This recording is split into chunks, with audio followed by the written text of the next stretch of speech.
नमस्कार, मैं हूं दिव्या डेली यूपी में आपका स्वागत है। आज है 3 सितंबर, दिन रविवार। खबरों की ओर बढ़ने से पहले एक नजर सुर्खियों पर। ज्ञानवापी सर्वे और इसकी रिपोर्ट दाखिल के लिए एएसआई ने 8 सप्ताह का मांगा समय। उत्तर प्रदेश में भी लागू हो सकती है यूनिफॉर्म सिविल कोड।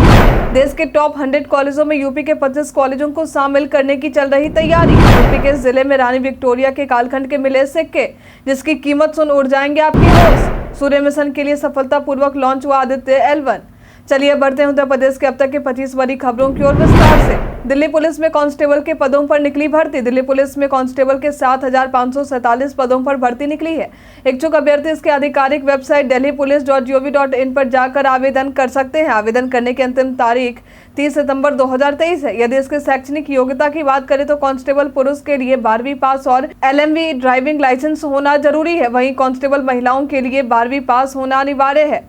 समय सीमा की बात करें तो इसके लिए न्यूनतम उम्र 18 वर्ष और अधिकतम उम्र 25 वर्ष होने चाहिए। वहीं आरक्षित वर्गों को आयु सीमा में छूट दी जाएंगे। इसके चयन प्रक्रिया की बात करें तो लिखित परीक्षा, शारीरिक दक्षता परीक्षा, शारीरिक माप परीक्षण, दस्तावेज सत्यापन, चिकित्सा परीक्षण के साथ ही चयन किया जाएगा। इस भर्ती से संबंधित अधिक जानकारी के लिए आप इसके आधिकारिक वेबसाइट पर जा सकते हैं। ज्ञानवापी सर्वे और इसकी रिपोर्ट दाखिल के लिए एएसआई ने 8 सप्ताह का मांगा समय। बीते ही दिनों ज्ञानवापी परिसर के सर्वे और इसकी रिपोर्ट दाखिल करने के लिए भारतीय पुरातत्व सर्वेक्षण यानी एएसआई की तरफ से 8 सप्ताह का समय मांगा गया है। अब यह देखना है कि सर्वे रिपोर्ट पेश करने के लिए समय सीमा बढ़ाने का प्रार्थना पत्र क्या अदालत द्वारा स्वीकार किया जाएगा। भारत सरकार के स्टैंडिंग काउंसिल अमित श्रीवास्तव ने वादनी के अधिवक्ता सुभाष नंदन चतुर्वेदी और पैरोकार सोहन लाल आर्य के साथ एडीजे प्रथम संजीव सिन्हा की कोर्ट में एएसआई की तरफ से आवेदन दाखिल किया है। अदालत ने एक अधिवक्ता के निधन के कारण इस पर सुनवाई के लिए 4 सितंबर की तिथि नियत की है। सूर्य मिशन के लिए सफलतापूर्वक लॉन्च हुआ आदित्य L1। बीते ही दिनों चंद्रयान 3 के बाद भारत के सूर्य मिशन आदित्य L1 की सफलतापूर्वक लॉन्च कर लिया गया है। बता दें कि इस मिशन को श्रीहरिकोटा स्पेस सेंटर से 11:50 पर लॉन्च किया गया है। इस मिशन का उद्देश्य सूर्य और उसके अंदर की हलचल को समझना है। इस यान को पृथ्वी से लगभग 1.5 मिलियन किलोमीटर दूर सूर्य पृथ्वी प्रणाली के लैग्रेंजियन बिंदु 1 यानी कि L1 के चारों तरफ एक प्रभा मंडल कक्षा में रखा जाएगा, जो कि धरती से लगभग 15 लाख किलोमीटर की दूरी पर है। प्रशासनिक फेरबदल के दौरान यूपी के 9 जिलों में चुने गए ये डीएम। इन दिनों उत्तर प्रदेश में राज्य सरकार द्वारा बड़ा प्रशासनिक फेरबदल देखने को मिल रहा। अभी हाल में ही राज्य के 11 IAS अफसरों का तबादला किया गया है, जिसके तहत 9 जिलों के डिस्ट्रिक्ट मजिस्ट्रेट में बदलाव देखने को मिला। रामपुर में अंकित अग्रवाल को जिलाधिकारी के रूप में चयनित किया गया है, तो वहीं कानपुर देहात में आलोक सिंह डीएम बने हैं। एटा का जिलाधिकारी प्रेम रंजन को चुना गया है, तो दूसरी तरफ ललितपुर का डीएम अक्षय त्रिपाठी को बनाया गया है। संत कबीर नगर की बात करें तो यहाँ महेंद्र सिंह तंवर डीएम बने हैं, तो वहीं रविंद्र कुमार मंदार को बिजनौर के डीएम के रूप में चुना गया है। कुशीनगर में उमेश मिश्रा नए डीएम के रूप में आए हैं, तो वहीं मिर्जापुर में प्रियंका निरंजन डीएम चुनी गई हैं।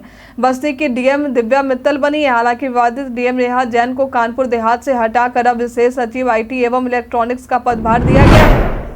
कई कारणों से भारत के इतिहास में दर्ज है आज की तारीख। आज के ही दिन वर्ष 1906 में भारत के मशहूर फिल्म अभिनेता पृथ्वीराज कपूर का पेशावर में जन्म हुआ था। भारत विभाजन के बाद पेशावर अब पाकिस्तान में चला गया है।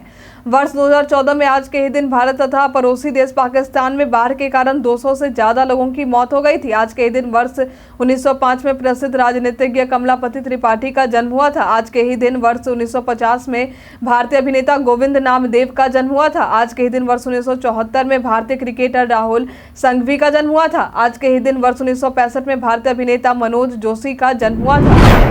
उत्तर प्रदेश में भी लागू हो सकती है यूनिफॉर्म सिविल कोड। अभी हाल में यूनिफॉर्म सिविल कोड को लेकर काफी राजनीतिक गहमागहमी देखने को मिल रही थी। इसी बीच उत्तराखंड में इसे लागू किया गया। अब यह अटकलें लगाई जा रही कि उत्तर प्रदेश में भी यूनिफॉर्म सिविल कोड को लागू किया जा सकता है। इस यूनिफॉर्म सिविल कोड पर यूपी राज्य विधि आयोग ने पहले ही अपनी सहमति दे दी थी। ऐसे में यह चर्चा देखने को मिल रही कि सरकार को इस संबंध में जल्द ही आयोग अपनी सिफारिशें सौंप सकता है। आयोग द्वारा कहा गया था कि क्रिमिनल लॉ यानी आपराधिक कानून की तरह ही राज्य में समान नागरिक संहिता को ऐसे ही लागू करे कि सभी धर्म में स्वीकार हो। उत्तर प्रदेश को वेडिंग डेस्टिनेशन के रूप में विकसित करने की चल रही तैयारी। राजस्थान की ही तरह उत्तर प्रदेश को भी वेडिंग डेस्टिनेशन स्टेट के रूप में विकसित करने की तैयारी चल रही। इसी के तहत वेडिंग कॉन्क्लेव का आयोजन ताज नगरी फेज 2 स्थित एक होटल में यूपी वेडिंग इंडस्ट्रीज एसोसिएशन द्वारा किया गया। इसकी जानकारी आयोजक संस्था के अध्यक्ष मनीष अग्रवाल द्वारा दी गई। उन्होंने बताया कि उत्तर प्रदेश को वेडिंग डेस्टिनेशन स्टेट बनाने और आगरा को उसका गेटवे बनाने के उद्देश्य से यूपी पर्यटन एवं सांस्कृतिक मंत्रालय के सहयोग से यह कार्यक्रम किया जा रहा। देश विदेश के वेडिंग एक्सपर्ट के अलावा वैवाहिक मांगलिक उद्योगों से जुड़े व्यापारी अपनी राय रखेंगे। प्रदेश में पर्यटन की संभावनाओं पर चर्चा होगी। अटल आवासीय विद्यालय को लेकर सीएम योगी ने कही ये बात। बीते ही दिनों लखनऊ में अटल आवासीय विद्यालयों के छात्र छात्राओं के बीच उत्तर प्रदेश के मुख्यमंत्री योगी आदित्यनाथ ने एडमिशन किट वितरित किए। इस दौरान उन्होंने स्कूलों के प्रधानाचार्य, प्रशासनिक अधिकारियों, शिक्षकों और बच्चों से बातचीत करते हुए अटल आवासीय विद्यालय परियाचिका का विमोचन और वेबसाइट की लॉन्चिंग भी की। साथ ही कार्यक्रम को संबोधित करते हुए उन्होंने कहा कि आज एक शुभारंभ हो रहा है। ये श्रद्धेय अटल जी को श्रद्धांजलि है व दीनदयाल जी के अंत्योदय के सिद्धांत का प्रयोग है। इस दौरान उन्होंने बताया कि अटल आवासीय विद्यालय के पहले चरण में 18 कमिश्नरी में शुरू किया जा रहा। कोरोना काल में जिन बच्चों ने अभिभावकों को खोया है उनके लिए हमने बाल सेवा योजना शुरू की है, उन्हें भी इसमें प्रवेश का लाभ दिया जाएगा। साथ ही उन्होंने कहा कि इस विद्यालय से निकले बच्चे एक स्वावलंबी आत्मनिर्भर होकर निकले, यही लक्ष्य है। काम की बात में आज हम जानेंगे कि किसी के लोन में बनने जा रहे हैं गारंटर तो क्या करें। कई बार ऐसा होता है कि आपके जानने वाले जब किसी तरह के लोन लेने वाले होते हैं तो आपको गारंटर बनने की विनती करते हैं। दोस्ती या रिश्तेदारी में आप गारंटर बनने के लिए तैयार भी हो जाते हैं, लेकिन जब भी आप किसी के द्वारा लिए गए लोन में गारंटर बनने की सोच रहे हैं तो जरूरी है कि आप कुछ कानूनी जिम्मेदारियों को समझ लें, क्योंकि जब लोन लेने वाला व्यक्ति कर्ज चुकाने में सक्षम नहीं हो पाता तो संस्थान लोन के समय गारंटर बने व्यक्ति को ही कर्ज चुकाने के लिए कहता है। यदि आप गारंटर होने के नाते लोन नहीं चुकाते हैं तो आप पर कानूनी कार्रवाई की जा सकती है। और जब भी आप गारंटर के रूप में लोन चुकाते हैं तो आप पर केवल लोन चुकाने की जिम्मेदारी नहीं बल्कि आपको पेनल्टी की राशि भी चुकानी पड़ जाती है। इसके साथ ही आपका क्रेडिट स्कोर भी खराब होता है, जिस वजह से आपको भविष्य में क्रेडिट कार्ड या किसी तरह के लोन लेने में परेशानी का सामना करना पड़ता है। इसलिए जब भी आप किसी के लोन में गारंटर बन रहे हैं तो इन कानूनी जवाबदेही व जिम्मेदारियों को समझ लें, उसके बाद ही आप इस दिशा में कदम आगे बढ़ाएं। देश के टॉप 100 कॉलेजों में यूपी के 25 कॉलेजों को शामिल कराने की चल रही तैयारी। यूपी के 25 कॉलेजों को देश के टॉप 100 कॉलेजों में शामिल कराने की तैयारी है, जिसके तहत उच्च शिक्षा विभाग जोरों शोरों से इसकी तैयारी में लग चुका है। बता दें कि उच्च शिक्षा विभाग ने यह लक्ष्य centre of research institutional staff performance यानी क्रिस्प के पहल से तय किया है, जिसके तहत निरफ रैंकिंग की प्रक्रिया में शामिल कराने को लेकर राज्य के 123 डिग्री कॉलेजों की सूची तैयार की गई है। क्रिस्प की तरफ से विभाग को सुझाव देते हुए बताया गया है कि निरफ रैंकिंग में शिक्षक छात्र अनुपात पर 12% महत्व मिलता है। इस कारण यह अनुपात ठीक किए जाने पर ज्यादा ध्यान दिए जाने की जरूरत है। साथ ही नैक ग्रेडिंग भी निरफ रैंकिंग में स्थान बनाने के लिए जरूरी है। शासन स्तर पर हुई बैठक के दौरान इस बात पर चर्चा भी चली, जहां यह बात सामने आया कि नैक मूल्यांकन के लिए कॉलेजों को लगभग 3 लाख रुपए खर्च करने पड़ते हैं, लेकिन नैक मूल्यांकन के लिए राज्य के सहायता प्राप्त महाविद्यालयों को कोई अलग से बजट नहीं दिया जाता। यूपी रेरा के इस व्यवस्था से परियोजना के वास्तविक नक्शे से डेवलपर और प्रमोटर नहीं कर सकेंगे छेड़छाड़। अक्सर परियोजनाओं के नक्शों से डेवलपर और प्रमोटर छेड़छाड़ करते थे, लेकिन अब वे ऐसा नहीं कर पाएंगे, क्योंकि राजस्व विभाग के नक्शे पर विकास प्राधिकरण से स्वीकृत मास्टर प्लान के नक्शे को सुपर इम्पोज करवाने की तैयारी है। यदि ऐसा होता है तो बिल्डर और आवंटियों के बीच विवाद के निस्तारण में भी सहायता मिलेगी। पहले चरण में GIS मास्टर प्लान वाले 13 शहरों में यूपी रेरा यह व्यवस्था लागू करेगा। संजय भूसरेड्डी, जो कि यूपी रेरा के चेयरमैन है, उन्होंने बताया कि इस व्यवस्था के लागू होने से प्रमोटर अपनी परियोजना से संबंधित जो स्वीकृत अभिलेख व मानचित्र रेरा में उपलब्ध कराते हैं उन्हें उसी के अनुसार परियोजना का निर्माण करना होगा। परियोजना के वास्तविक व स्वीकृत मानचित्र में किसी भी प्रकार का बदलाव करना असंभव हो जाएगा। उत्तर प्रदेश के मौसम का मिजाज। चलिए अब जानते हैं उत्तर प्रदेश के मौसम के मिजाज के बारे में। मौसम विभाग के अनुसार आज पश्चिमी उत्तर प्रदेश में मौसम शुष्क रहने की संभावना है और पूर्वी उत्तर प्रदेश में 1 या 2 स्थानों पर बारिश या गरज के साथ बौछारें पड़ने की संभावना है। वहीं आज के मौसम को लेकर मौसम विभाग की तरफ से किसी प्रकार की चेतावनी नहीं दी गई है। हालांकि सितंबर के महीने का अभी तक का सबसे ज्यादा तापमान रिकॉर्ड किया गया है, जिस वजह से प्रदेश के लोग गर्मी और उमस से परेशान होते नजर आए। दिल्ली आगरा राष्ट्रीय राजमार्ग के किनारे लगे अवैध होर्डिंग को हटाए जाने की चल रही तैयारी। दिल्ली आगरा राष्ट्रीय राजमार्ग के किनारे आपने कई होटल और ढाबों के होर्डिंग देखे होंगे, लेकिन अब इन अवैध होर्डिंग को हटाए जाएंगे। इसकी जिम्मेदारी टोल रोड लिमिटेड को हाईवे अथॉरिटी द्वारा दी जा चुकी है। बता दें कि वैसे होर्डिंग ही केवल हटाए जाएंगे जो बिना पंजीकरण के हैं। मालूम हो कि बड़ी संख्या में होटल ढाबों का संचालन हाईवे पर आगरा दिल्ली के बीच किया जा रहा है। मीडिया में मिली जानकारी के अनुसार मथुरा जिले में सीमा में हाईवे पर कोटवन बॉर्डर से रेपुरा जाट के बीच ही लगभग 85 किलोमीटर की सीमा में 200 से भी ज्यादा होर्डिंग लगे दिखेंगे। पुलिस प्रशासन के सहयोग से होर्डिंग हटाओ अभियान जिले में चलाने की तैयारी की जा रही है। यूपी के जिले से रानी विक्टोरिया के कालखंड के मिले सिक्के, जिसकी कीमत सुन उड़ जाएंगे आपके होश। चांदी जैसे धातु के 11 सिक्के यूपी के हरदोई जिले के लोनार थाना क्षेत्र से एक धार्मिक स्थल से ग्रामीणों को मिले हैं। इसे लेकर ग्रामीणों द्वारा कहा गया है कि सिक्के 18वीं सदी के हैं। वहीं जानकारों द्वारा इसे लेकर जानकारी दी गई है कि यह सिक्के रानी विक्टोरिया के कालखंड में प्रचलित थे। इतिहास से जुड़े होने के वजह से इन्हें काफी कीमती माना जाता है, जहां एक सिक्के की कीमत 50,000 रुपए हो सकती है। वहीं लोनार थानाध्यक्ष विनोद कुमार द्वारा बताया गया है कि सिक्के 18वीं सदी के अलग अलग वर्षों के हैं। कुछ सिक्के पुलिस को सुपुर्द किए गए हैं, तो वहीं कुछ सिक्कों को लोग घर लेकर चले गए थे। हालांकि उनसे ये सिक्के अब जमा करवा लिए गए हैं। बाद में सभी सिक्कों को लिखा पढ़ी में उसी धार्मिक स्थल के पुजारी को सुपुर्द किया जा चुका है। उत्तर प्रदेश पहचान में आज हम बात करेंगे किशन महाराज के बारे में। एक प्रसिद्ध तबला वादक थे। इनका जन्म आज के ही दिन यानी 3 सितंबर वर्ष 1923 में उत्तर प्रदेश के वाराणसी में हुआ था। ये अपना संबंध हिंदुस्तानी शास्त्रीय संगीत के बनारस घराने से रखते थे। इन्हें शास्त्रीय संगीत का ज्ञान इनके पिता हरि महाराज ने दिया। पिता की मृत्यु के बाद इनके चाचा कंठे महाराज ने इन्हें शास्त्रीय संगीत में प्रशिक्षित किया। इन्होंने शास्त्रीय संगीत में कई अमूल्य योगदान दिए, जिस वजह से उन्हें वर्ष 2002 में पद्म भूषण से सम्मानित किया गया। वर्ष 1973 में पद्मश्री, वर्ष 1984 में केंद्रीय संगीत नाटक पुरस्कार, वर्ष 1986 में उस्ताद इनायत अली खान पुरस्कार, दीनानाथ मंगेशकर पुरस्कार व ताल विलास के उत्तर प्रदेश रत्न, उत्तर प्रदेश गौरव भोजपुरी रत्न, भागीरथ सम्मान और लाइफ टाइम अचीवमेंट सम्मान से भी नवाजे गए। किशन महाराज हमें 4 मई वर्ष 2008 में अलविदा कहते हैं। यूपी में बच्चों के स्वास्थ्य को ध्यान में रख सरकार कर रही है पहल। बेसिक शिक्षा विभाग द्वारा स्वच्छता पखवाड़ा की शुरुआत की गई है, ताकि स्कूलों का वातावरण स्वच्छ रह सके, साथ ही उन पर किसी प्रकार के हानिकारक तत्व या वायु का खतरनाक दुष्प्रभाव न पड़े। इस अभियान के तहत सरकार इलेक्ट्रॉनिक इंसिनरेटर 6000 से भी ज्यादा प्राइमरी स्कूलों में स्थापित करेगी। इससे स्थापित किए जाने से सैनिटरी नैपकिन्स और अन्य नैपकिन्स और अन्य हानिकारक वस्तुओं को बिजली से जलाकर खाक किया जाएगा। इस मशीन को स्थापित करने के लिए 10 करोड़ रुपए आवंटित किए गए हैं। महाकुंभ 2025 से पहले श्रद्धालुओं की मदद के लिए तैयार किए जाएंगे टूरिस्ट पुलिस। प्रयागराज में अपराधियों की धरपकड़ करने वाले पुलिस की एक नई टीम बनने जा रही।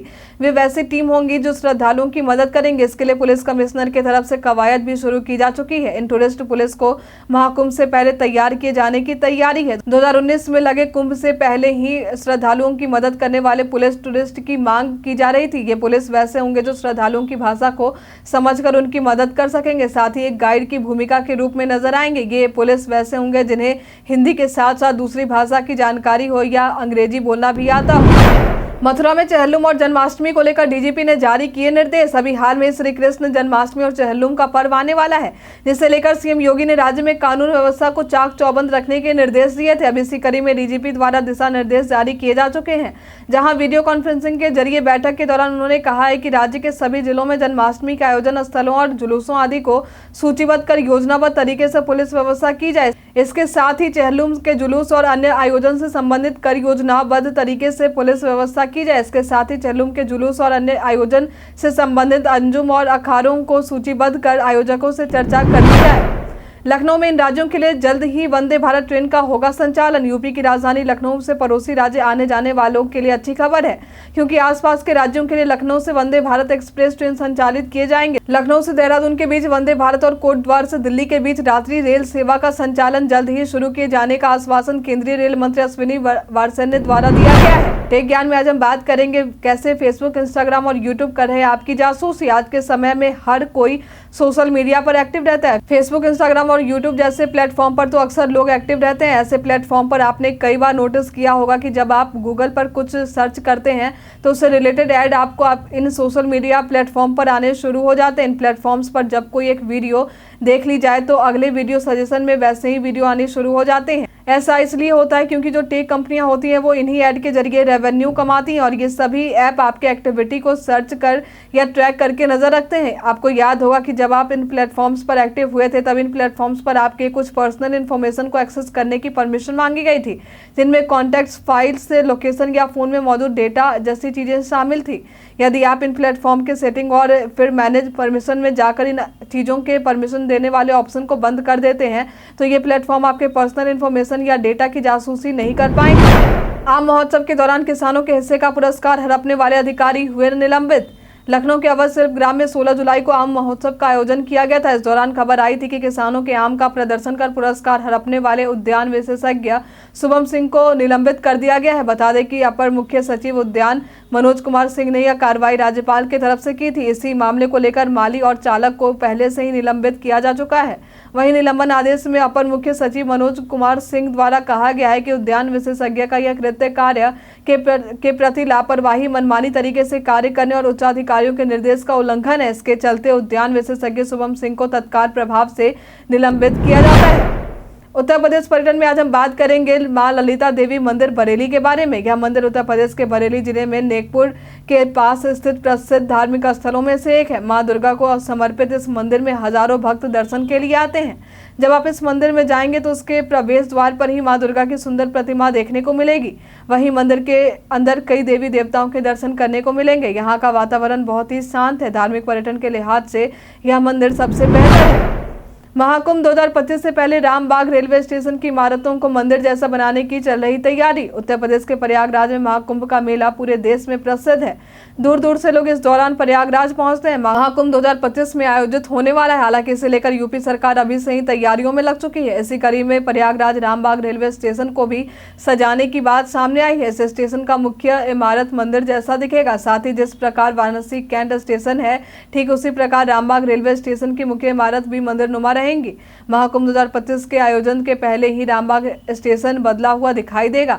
इसकी तैयारियां पूर्वोत्तर रेलवे स्टेशन द्वारा शुरू की जा चुकी है। अभी हाल में इस स्टेशन का निरीक्षण करने पूर्वोत्तर रेलवे के महाप्रबंधक चंद्रवीर रमन आए थे। इस दौरान उन्होंने इस स्टेशन के विकास का खाका भी खींचा। उत्तर प्रदेश में अपने पुराने समीकरण पर वापस आ रही कांग्रेस। ब्राह्मण, दलित और मुस्लिम फॉर्मूले पर उत्तर प्रदेश कांग्रेस द्वारा काम करना शुरू किया जा चुका है। हालांकि उत्तर प्रदेश कांग्रेस ने और भी कई प्रयोग किए, लेकिन कोई भी सफल नहीं हो पाए, जिस वजह से कांग्रेस वापस अपने पुराने समीकरण पर लौट रही है।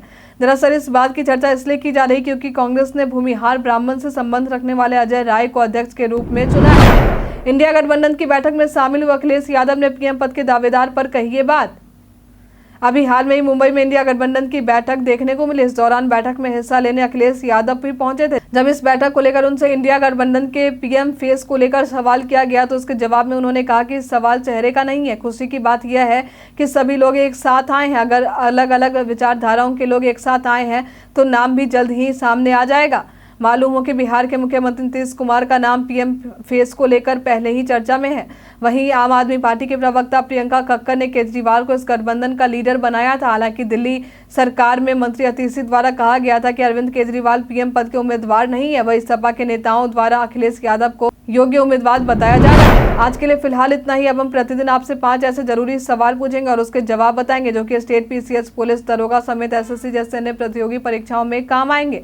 सवाल इतिहास, यूपी स्पेशल, विज्ञान, करंट अफेयर्स और भूगोल से रहेंगे। तो हमारा पहला सवाल है, किसने कोरिया ओपन बैडमिंटन 2023 में पुरुष युगल का खिताब अपने नाम किया है? ऑप्शन ए सात्विक साईराज और चिराग शेट्टी, ऑप्शन बी साई प्रणीत और Kidambi Srikanth, option C Mike Bryan और Bob Bryan, option D Andy Murray और राफेल नडाल। सही उत्तर है सात्विक साईराज और चिराग शेट्टी। हाल ही में ग्रामीण आवास न्याय योजना की शुरुआत किस राज्य में हुई है? Option A Chhattisgarh, option B Rajasthan, option C Bihar, option D Uttar Pradesh. उत्तर है छत्तीसगढ़। हाल ही में अमेरिका ने किस देश को $400 बिलियन का सैन्य सहायता पैकेज भेज रहा?